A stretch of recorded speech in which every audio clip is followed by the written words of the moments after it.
Welcome to another episode of Two Ales and Hockey Tales, brought to you by our proud sponsor, Woody's Pub, from Edina, Minnesota, home of the beer bong. And today, I am so excited to have on a 37-year-old from Edina, Minnesota, a fifth-round pick of the St. Louis Blues. He's a former BU Terrier, an ECHL champion for the Alaska Aces.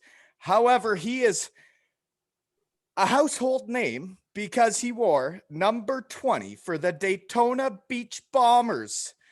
Justin Maiser, how are you today? Lou, how are you? Hairball, it has been since, since we left Dayton, eh? Must have been, I think it was 2007.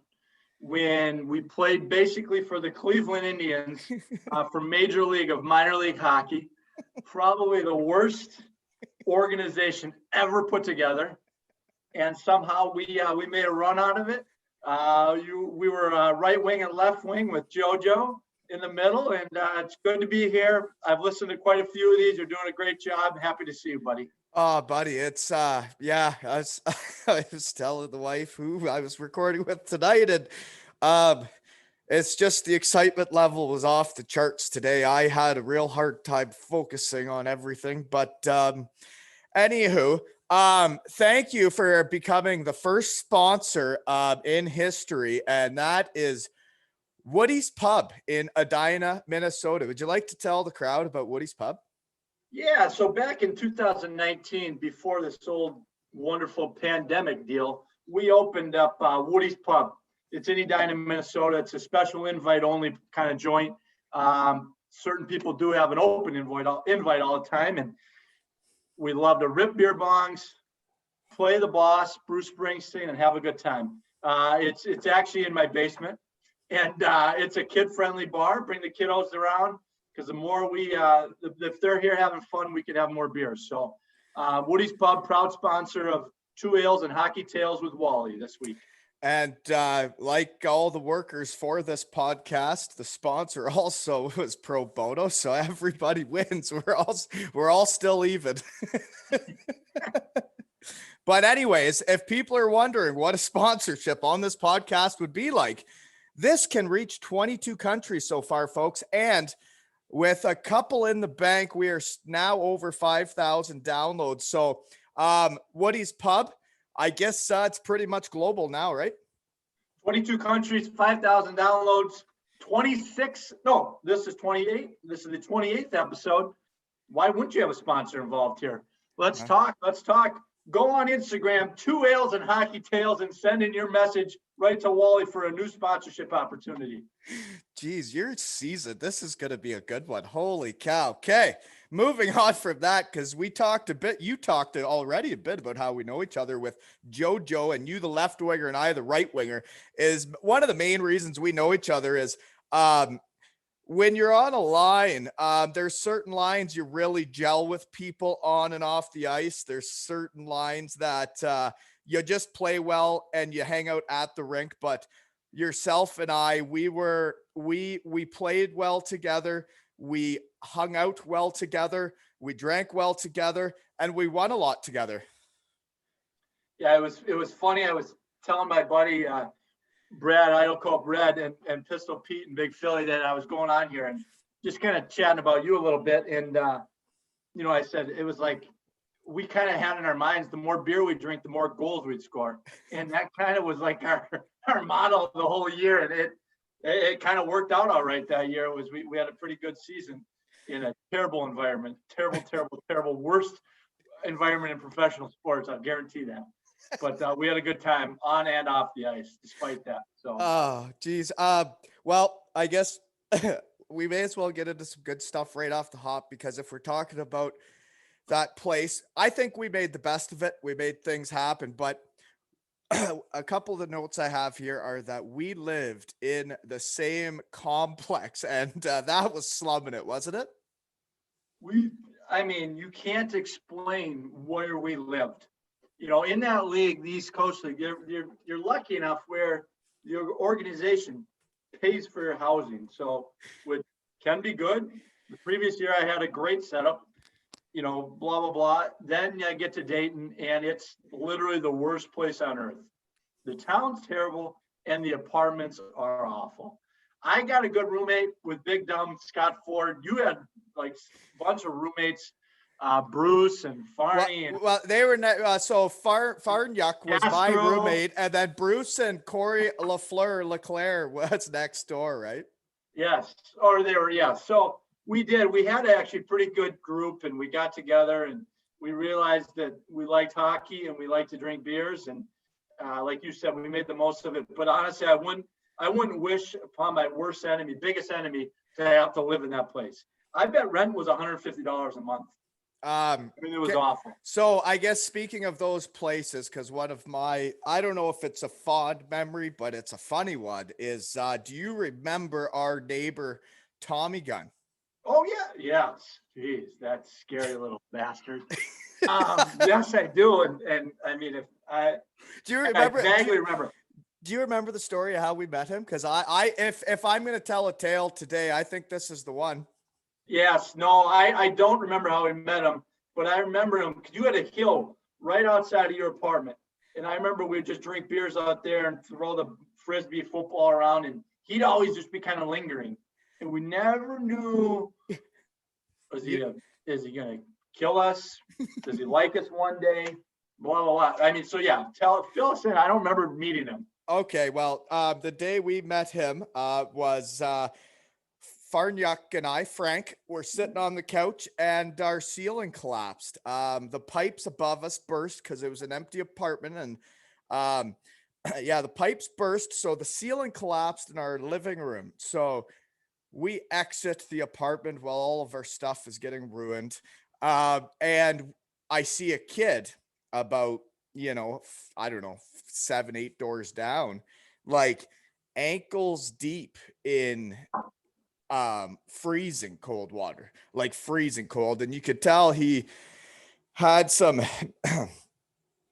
mental issues, or, there's issues. But so I went in and we asked if we could help. And this was the family home, right?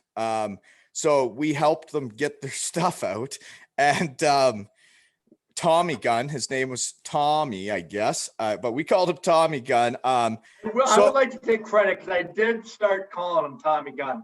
Right. So Corey Leclerc and I guess were the two that really were down there helping, I guess, or we're the ones that accepted the invitation. But for helping out Tommy Gunn that day, we went over for a family deep fried turkey dinner with Tommy Gunn and the family, and it was a night I'll never forget. And I've been trying to track down Corey Leclerc to get his side of that night, because I've never been to a family dinner like this, but it was a heck of a deep fried turkey there in that neighborhood. But Tommy Gunn, we found out later, had some some sexual misconduct in his past. And I don't know how to say this on it was just quite the year. And that was our neighbor, but we went down there, we helped him out and his parents. And then he lingered around the rest of the season. He came over every single day. Every single day, Tommy Gunn was there right till the finals.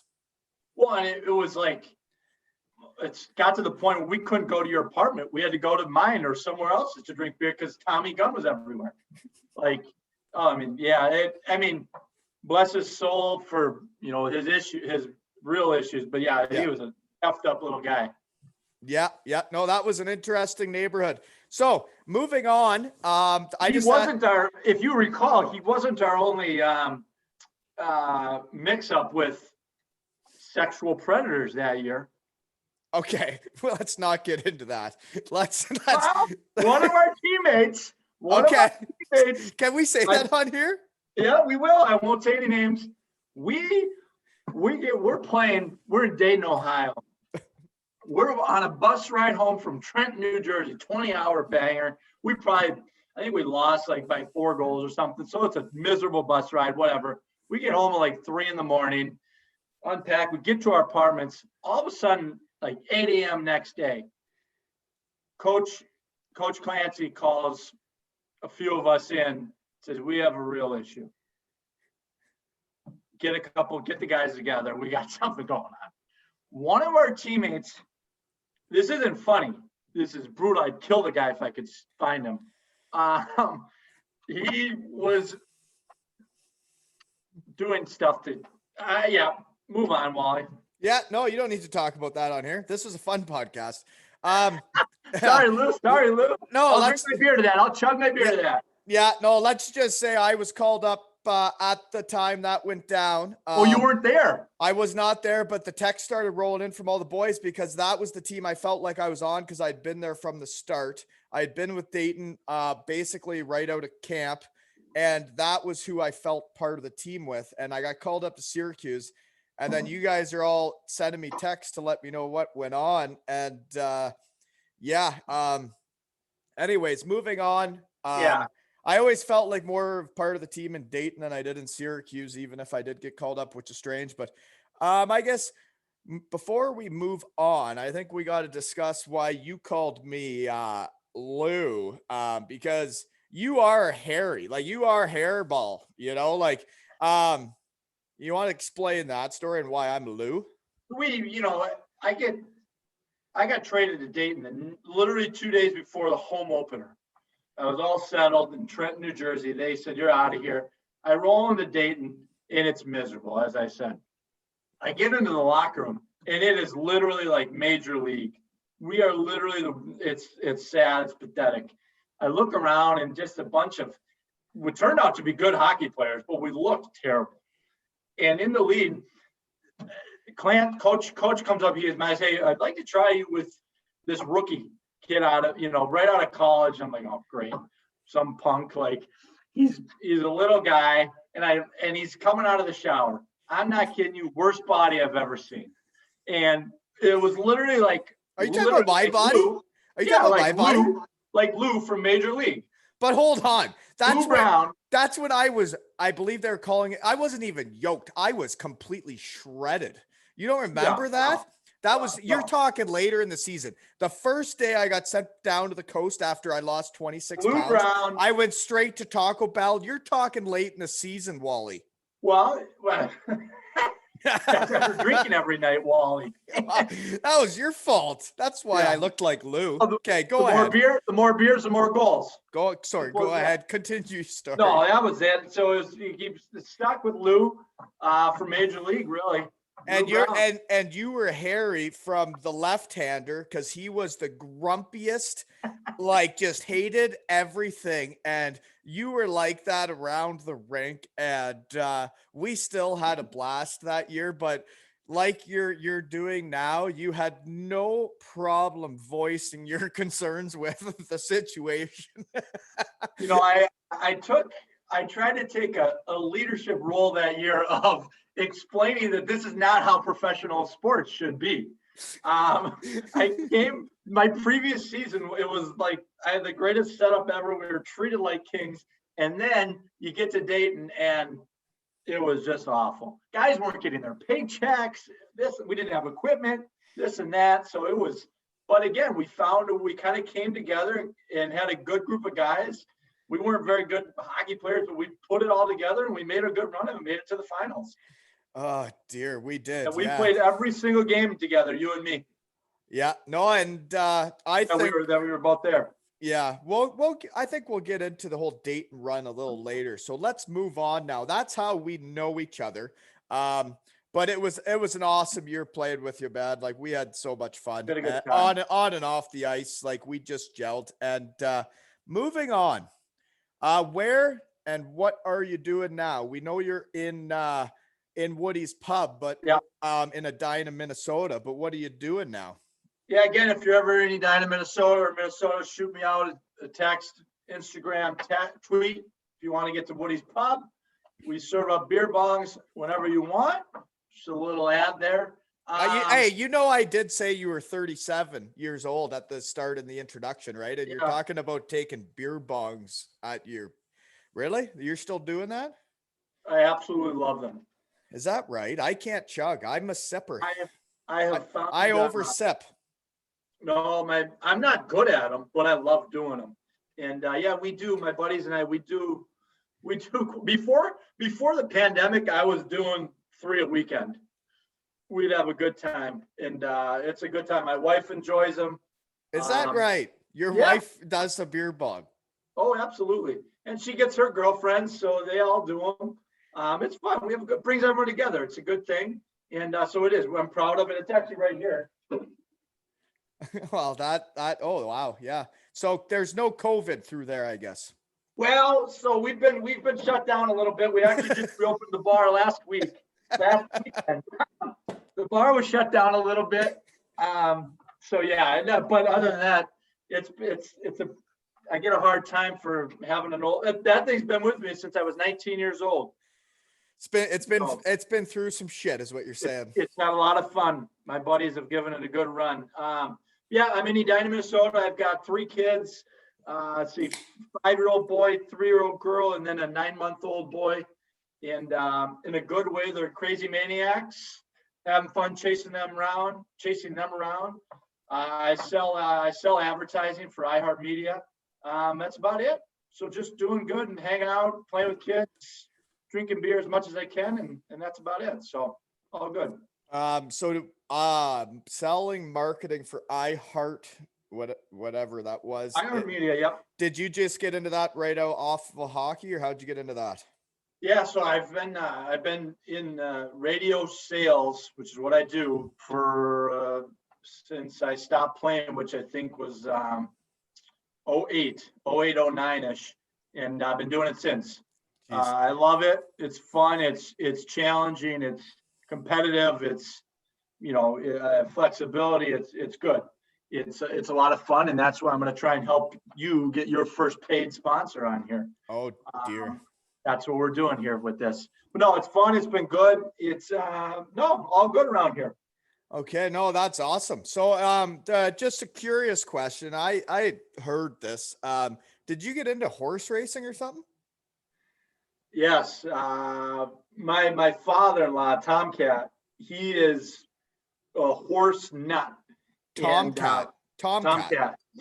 Great guy, and he's actually just he's become one of my buddies actually, and see him quite a bit. And no relation to Tommy Gunn. Tomcat. No, not Tommy Gunn. 2 separate Tommies. And Tomcat, he and his brother started Gaining Ground Racing in 2015, and since then we've owned 32 thoroughbred horses.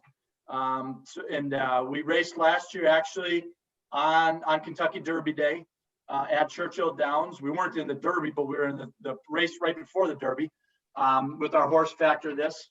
And right now we've got 2 horses. We're actually racing Saturday at the Belmont, which we're not at the Derby this year, which is Saturday. But so no, it's been fun, and it's been I still don't know anything, but it's been a good way to get involved, learning the ownership side of horse racing is totally different than betting. I've always, or not always, but I've liked to play the ponies here and there and try to do that. But it's a total different thing when you're on the ownership side of buying, which is called claiming horses, buying, selling, this and that. So it's been fun. It's been a long time now. It's I guess 5 years actually. So you just keep learning as you go, because you must not have known much as getting into that. I knew zero, and I know basically nothing now. But like I said, it's been, and I'm just kind of I'm the token partner in it. Mm-hmm. Like I said, my father-in-law and his brother, they do it, and I'm just kind of along for the ride. My wife, my family, and we're all involved in. And but it's been a good way for me to bond with him and become buddies with him, and we talk horses, and he's, like I said, he knows everything about them, this and that. So it's really his passion. It's been fun. It's been a lot of fun. No, that's awesome that he's got the passion for something like that, because everybody's got to have a passion for what they're doing. And it's like this podcast, man. I was so excited today. I was so excited. Just catching up and seeing you. And that's one of the great things and cool things about sports. And obviously in this case, specifically hockey, the people you meet along the way and the friendships. Like you and I, we've had a couple Instagram tweets, texts, whatever, this and that over the last few, but we haven't hung out, seen each other. But just like we, back in the day, It's drinking like, beers at the bar, yeah, whatever. yeah. It's just like I could just picture Tommy Gun creeping up behind you right now. But Oh, tapping me okay. on the shoulder. So we have on Gaining Ground Racing, our trainers, his name is Brad Cox, and the Kentucky Derby is on Saturday. We're taping this. I know this will be released after, but his horse is the 14 horse, and his name is Essential Quality, and he's looking to be the first trainer from Kentucky to win the Kentucky Derby. Never been done before, as weird as that sounds. And so, what are his odds here? He's a favorite as of now. See, we're doing this here. It's Wednesday. And this is your trainer? He's one of your trainers? It's looking good. He's one of your trainers? He's our trainer, but not our horse, unfortunately. He has multiple. I mean, he's the best in the round. So he is not a one horse guy. He is no. He is running amok around the stables. Yes, absolutely. Absolutely. Okay. So. Yeah, and he probably doesn't shovel the shit anymore either. Okay. I know what type of guy that guy sounds like. Yeah. I wish him luck. We'll see if he wins. But that's pretty cool that you guys have that. Like, you need a side thing. You need something that gets your juices flowing. And I'm sure watching those horses, man, when you got a tie to them, that's got to be really exciting. Yeah, that's what's been really cool about it is, it's like literally like this guy wins, we make money, or we lose, we're hosed. What do we do with this thing? You know what I mean? He's good or bad, this and that. So it's been fun to learn. Oh, that's awesome. I just got really nervous. My computer just said, you're cutting out. I'm losing you. Really? Is that right? Because my computer just said my internet's unstable for the first time ever. Yeah, you're cutting in and out a little bit. Is that right? That's not good. I don't know how to edit anything. So should we just keep going? Yeah. Like, can you hear me? Keep going. Can you hear me when I'm talking? Yeah. Sort of.